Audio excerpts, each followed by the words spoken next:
আগামী ২০ জুন মার্কিন যুক্তরাষ্ট্রে শুরু হতে যাচ্ছে কোপা আমেরিকা কাপ। টানা তৃতীয় আন্তর্জাতিক শিরোপার খোঁজে আর্জেন্টিনা। ২০ জুন উদ্বোধনী ম্যাচে কানাডার বিপক্ষে লড়বে বর্তমান চ্যাম্পিয়নরা। ঐতিহাসিক মারাকানায় গত আসরের ফাইনালে ব্রাজিলকে হারিয়ে শিরোপা জেতে আর্জেন্টিনা। এটি লিওনেল মেসির প্রথম আন্তর্জাতিক শিরোপা ছিল। গত আসরে সর্বমোট ১২ গোল করেছিল আর্জেন্টিনা। এর মধ্যে ৯টি গোল ছিল সাবেক বার্সেলোনা তারকার। এছাড়া সতীর্থদের দিয়েও করিয়েছিলেন গোল। হতে পারে এটি তার ক্যারিয়ারের সর্বশেষ কোপা। ৮বারের ব্যালন ডিওর জয়ী কি পারবেন তার শেষটা রাঙাতে? এবারের কোপায় আর্জেন্টিনাকে টপ ফেভারিট বলা হচ্ছে। এর জন্য ৫টি কারণ খুঁজে বের করেছেন ফুটবল বিশ্লেষকরা। সবগুলো সমীকরণ মিলে গেলে আবারও কোপার শিরোপা উৎসবে মাতবে আর্জেন্টাইন সমর্থকরা। আসুন সেই ৫টি কারণ জেনে নেওয়া যাক। নম্বর ১, ব্রাজিলের দুর্বল ফর্ম। সর্বশেষ ২০১৯ সালে কোপা আমেরিকা ট্রফি জিতেছিল ব্রাজিল। সেবার গ্যাব্রিয়েল জেসুস এবং রবার্তো ফিরমিনোর গোলে সেমিফাইনালে আর্জেন্টিনাকে হারিয়েছিল সেলেসাওরা। জেসুস এবং ফিরমিনো সহ সেই দলের ক্যাসেমিরো, ফিলিপে কৌতিনহো এবং থিয়াগো সিলভার মতো ফুটবলাররা নেই বর্তমান স্কোয়াডে। জানুয়ারিতে দায়িত্ব গ্রহণ করা ব্রাজিলের নতুন কোচ দরিভাল জুনিয়র বাদ দেন সকলকে। কোপার প্রস্তুতির জন্য 4টি প্রীতি ম্যাচ খেলেছে ব্রাজিল। ইংল্যান্ড মেক্সিকোর বিপক্ষে জিতলেও স্পেন ও যুক্তরাষ্ট্রের সঙ্গে ড্র করে তারা। নতুন কোচের অধীনে অপরাজিত থাকলেও কোপার মতো বড় শিরোপা জিততে হলে আর্জেন্টিনা, উরুগুয়ে, চিলির মতো শক্তিশালী দলকে হারাতে হবে, যা পুনর্গঠন প্রক্রিয়ায় থাকা ব্রাজিলের জন্য অনেক চ্যালেঞ্জিং। নম্বর 2, শীর্ষ খেলোয়াড়দের ফর্ম। আর্জেন্টিনা দলে বেশ কয়েকজন ইনফর্ম খেলোয়াড় রয়েছেন। মেসি এই বছর মেজর লিগ সকারে দুর্দান্ত খেলছেন।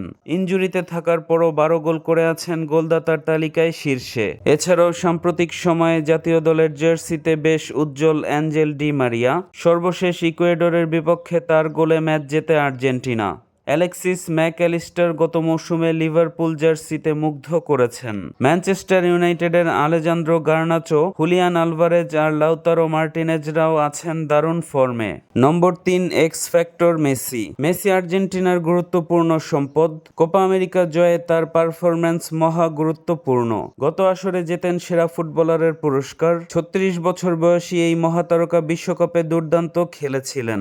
সর্বোচ্চ গোলদাতার তালিকায় দ্বিতীয়তে ছিলেন তিনি, আর অ্যাসিস্টেও ছিলেন শীর্ষে। এই ফর্মে থাকলে তার ক্যারিয়ারে আরও একটি শিরোপা যুক্ত হলে অবাক হওয়ার কিছুই নেই। নম্বর 4, স্কালোনির কৌশলগত দক্ষতা। দীর্ঘদিন আন্তর্জাতিক ট্রফি জিততে পারছিল না আর্জেন্টিনা, কিন্তু 2021 সালে 28 বছরের অপেক্ষা ঘুচিয়ে অবশেষে কোপার শিরোপা জেতে আর্জেন্টিনা, আর কাতারে 36 বছর পরে জেতে বিশ্বকাপ। আর এর কারিগর শান্ত স্বভাবের লিওনেল স্কালোনি। বহুমুখী কৌশলে প্রতিপক্ষের সঙ্গে খাপ খাইয়ে নিতে পারদর্শী তিনি। মেসিকে কেন্দ্র করে গড়েন আক্রমণ পরিকল্পনা, আর একই সঙ্গে ধরে রাখেন রক্ষণের দৃঢ়তা। তার রণকৌশলের সর্বোচ্চ স্তরে যে কোনো চ্যালেঞ্জ মোকাবেলা করার জন্য সর্বদা প্রস্তুত থাকেন তার শিষ্যরা। কারণ নম্বর 5, এই আর্জেন্টিনাকে হারানো কঠিন। 2019 সালে স্কালোনি প্রধান কোচের দায়িত্ব গ্রহণের পর থেকে আর্জেন্টিনার শক্তিশালী দলে পরিণত হয়েছে। 2019 সালে কোপা আমেরিকার সেমিফাইনালে ব্রাজিলের কাছে হেরে যাওয়ার পর টানা 36 ম্যাচে অপরাজিত ছিল লা আলবিসেলেস্তেরা। কাতার বিশ্বকাপে নিজেদের প্রথম ম্যাচে সৌদি আরবের বিপক্ষে থামে তাদের জয়রথ। এরপর 18 ম্যাচের মধ্যে মাত্র একটিতে হেরেছে বিশ্বকাপ বাছাইয়ে উরুগুয়ের বিপক্ষে। আর গত 5 বছরে মাত্র 2টি ম্যাচে হেরেছে আর্জেন্টিনা। এই পরিসংখ্যান বলছে স্কালোনি আর্জেন্টিনাকে বিশ্ব ফুটবলে কতটা ভয়ঙ্কর প্রতিপক্ষ হিসেবে প্রতিষ্ঠিত করেছেন।